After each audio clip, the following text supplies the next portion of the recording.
Soy pariente de la aristocracia. Obviamente me gustan las cosas caras, pero ni tengo dinero ni sé cómo ganármelo. El hecho es que mi padre, un hombre bondadoso, confiaba en que la riqueza de su hermano soltero, Lord de no sé dónde, pasara a mí sin necesidad de tener que buscarme la vida.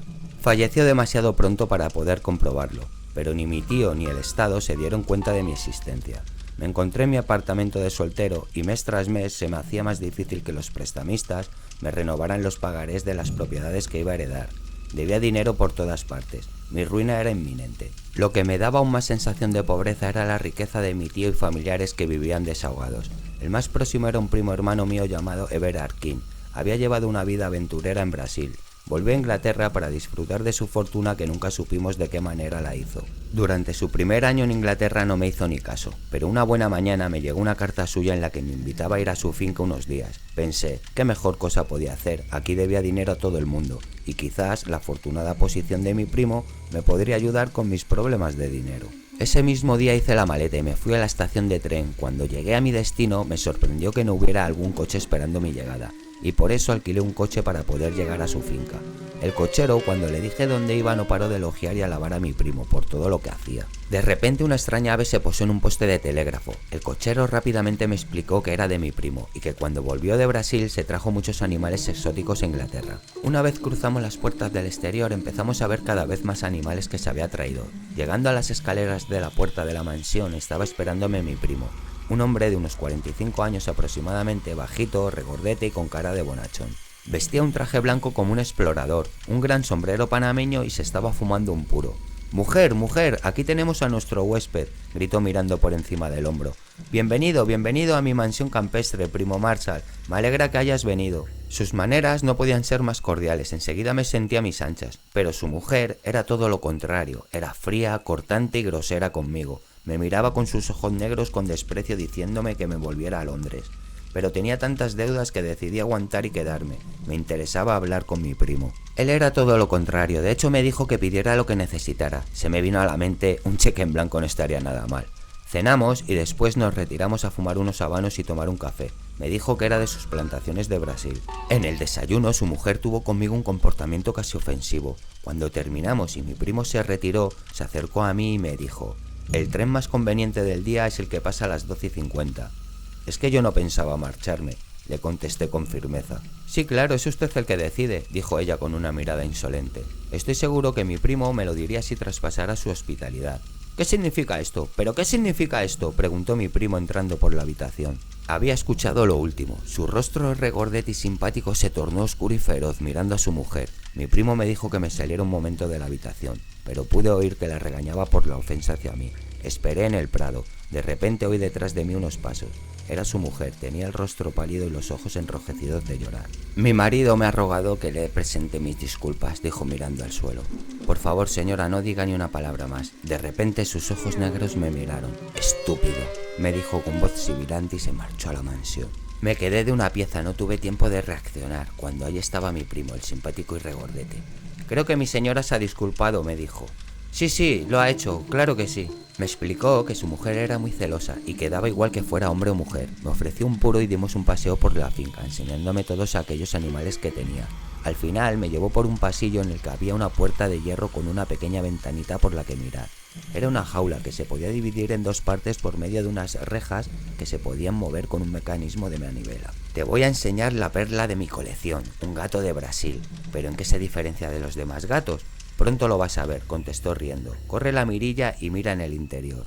Así lo hice, vi una habitación con ventanas de barrotes y en el medio, acostado a la luz del sol, un gran animal del tamaño de un tigre, pero negro y brillante como el ébano. Era un enorme gato, muy bien cuidado, calentándose al sol como cualquier otro gato. Era tan embrujadamente atractivo que no podía apartar mis ojos de la ventanilla. «¿Verdad que es magnífico?», dijo mi primo entusiasmado. «Una maravilla, jamás había visto un animal igual. Hay quienes le dan el nombre de puma negro, pero en realidad no tiene nada que ver. Lo tengo hace 4 años, cuando tan solo era una bolita de pelo. A su madre la mataron por asesinar a docenas de hombres. Según eso, son animales muy salvajes. La caza preferida de estos animales son los hombres. Este animal todavía no ha probado la sangre humana. Si la probara, se convertiría en un animal terrible.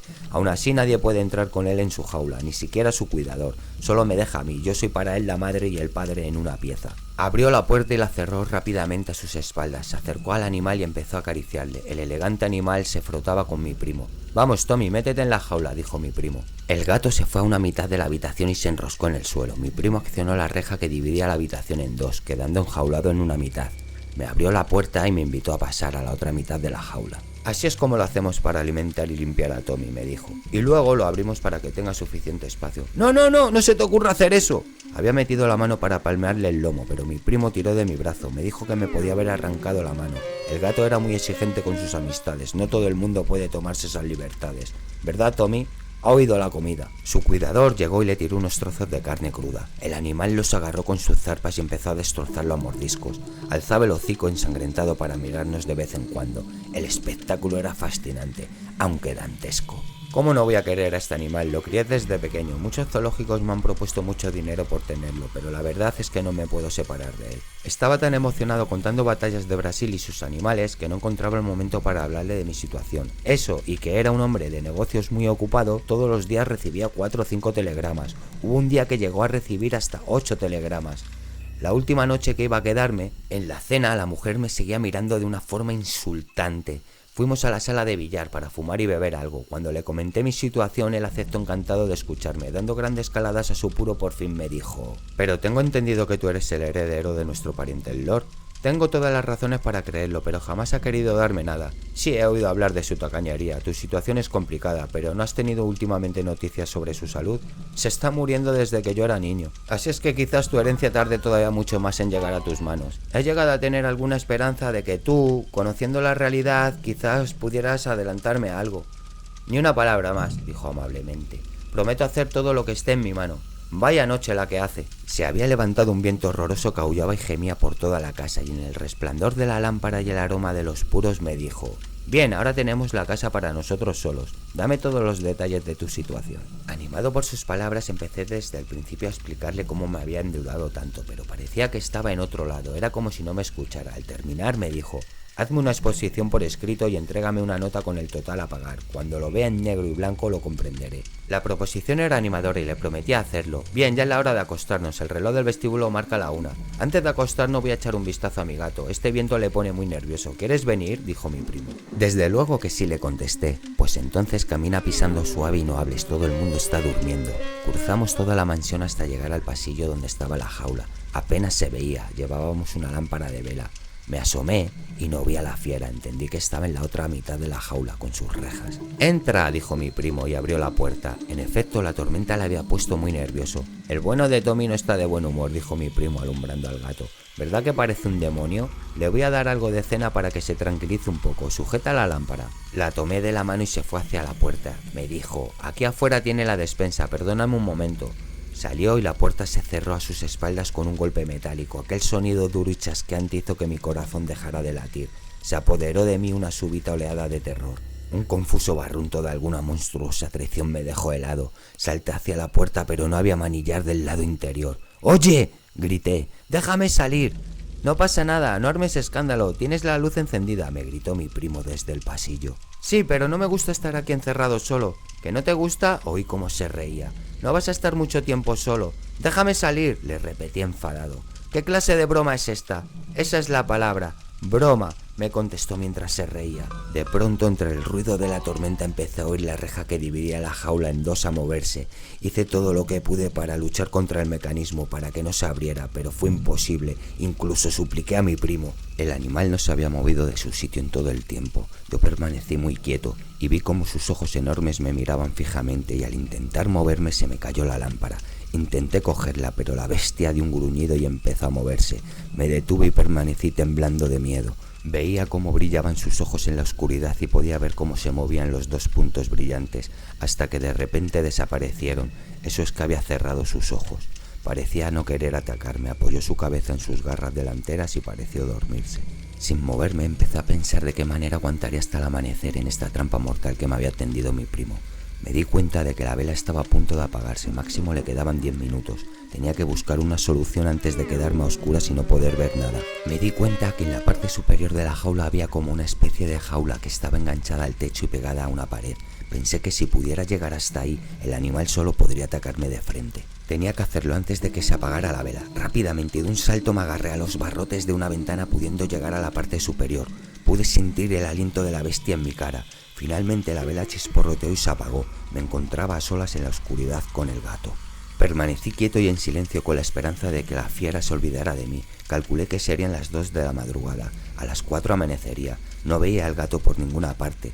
A la mente solo me venía la maldad de mi primo, un alma asesina en aquel rostro simpático. Sin duda lo había planeado. Esperó a que todo el mundo se durmiera para que no hubiera ningún testigo. Más tarde contaría algo así como que me había perdido y desorientado y sin darme cuenta me había metido en la habitación del gato. Podría haber sospechas, pero nunca se podría demostrar. Con el frío de la mañana la bestia se irritó e intentó atacarme 2 veces, llegando una a arañarme la pierna y rompiendo el pantalón. Tenía que hacer algo si no quería morir allá arriba. Pude ver que las rejas que dividían la habitación en 2 tenían ruedas. Pensé en que podría moverlas.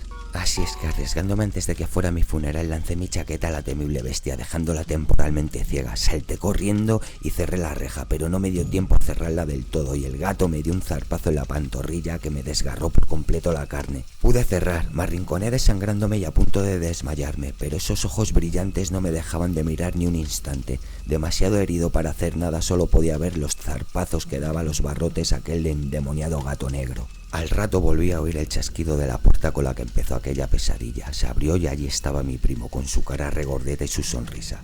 El gato estaba agazapado, entró y cerró la puerta. Se acercó a mí para comprobar que realmente estaba muerto. No puedo recordar muy bien lo que pasó, pero sí recuerdo que mi primo retiró su vista de mí para mirar a la bestia.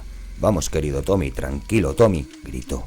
Luego se agarró a los barrotes que nos separaban y gritó: «¡Quieto, estúpido animal! ¡Quieto, te digo! ¿No me conoces?». Entonces recordé las palabras que me dijo. Si este animal llegara a probar la sangre humana, su instinto de cazador de humanos se encendería, convirtiéndolo en un verdadero demonio. El diabólico gato ya había saboreado el gusto de mi sangre, pero ahora su amo iba a pagar el precio de ella. «¡Apártate!», chilló. «¡Apártate, demonio!». Pude oír cómo le desgarraba y se comía sus entrañas. Al día siguiente entraron con hierros al rojo vivo para acorralar a la bestia y acabar con su vida a tiros. Solo así pudieron sacarme de allí. Me llevaron al dormitorio. Debatiéndome entre la vida y la muerte estuve durante varias semanas, bajo el techo del que quiso asesinarme. Trajeron un cirujano y una enfermera de Londres. Al cabo de un mes ya estaba listo para ir a la estación y volver a casa, aunque me queda un recuerdo traumático de todo aquello y una cicatriz para toda la vida en la pierna. Una noche que no vino la enfermera, entró por la puerta una mujer vestida de luto. Se acercó a mi cama y pude ver que era la mujer de mi primo, pero esta vez la expresión de su cara era más amable. Y me preguntó: «¿Está usted en sí?». Contesté moviendo la cabeza, estaba muy débil. «Bien, quería decirle que la culpa es solo suya. Yo traté en muchas ocasiones incomodarle para que se fuera. Yo sabía lo que iba a pasar, pero como comprenderá no podía traicionar a mi marido. Él me dio la libertad y me ayudó mucho con mis problemas, aunque yo se lo intenté advertir varias veces. Hasta le dije que era un estúpido, y así ha sido». Aquella extraña mujer se marchó y nunca más la volví a ver. Se quedó con la fortuna de su marido e hizo su vida. Estuve un tiempo en Londres y los médicos aún no me veían para arreglar mis asuntos, cosa que no me hizo mucha gracia. Los prestamistas podrían llegar en cualquier momento a por mí. El primero fue mi abogado. «Me alegra mucho que su señoría se encuentre tan mejorado», dijo. «Llevo mucho tiempo esperando para darle mis felicitaciones». «¿Qué quiere usted decir con eso? La cosa no está para bromas». «Quise decir, y digo», me contestó, «que desde hace 6 semanas es usted Lord». Pero no se lo dijimos por temor a que la noticia retrasara su recuperación. Lord, uno de los más ricos de Inglaterra, no podía creer lo que oía. De pronto pensé en el plazo que había transcurrido y en que coincidía con el que yo llevaba herido. «Según eso, mi tío murió más o menos cuando yo estaba herido. ¿Una y otra cosa ocurrieron el mismo día?», pregunté. Mi abogado me miraba fijamente, había adivinado la verdadera situación. Entonces prosiguió: «Sí, es una coincidencia bastante curiosa. Supongo que sabrá usted que si fallecía, la fortuna pasaría directamente a su primo. Si ese gato lo hubiese destrozado a usted en vez de a él, vuestro primo sería ahora Lord». «Desde luego», le contesté.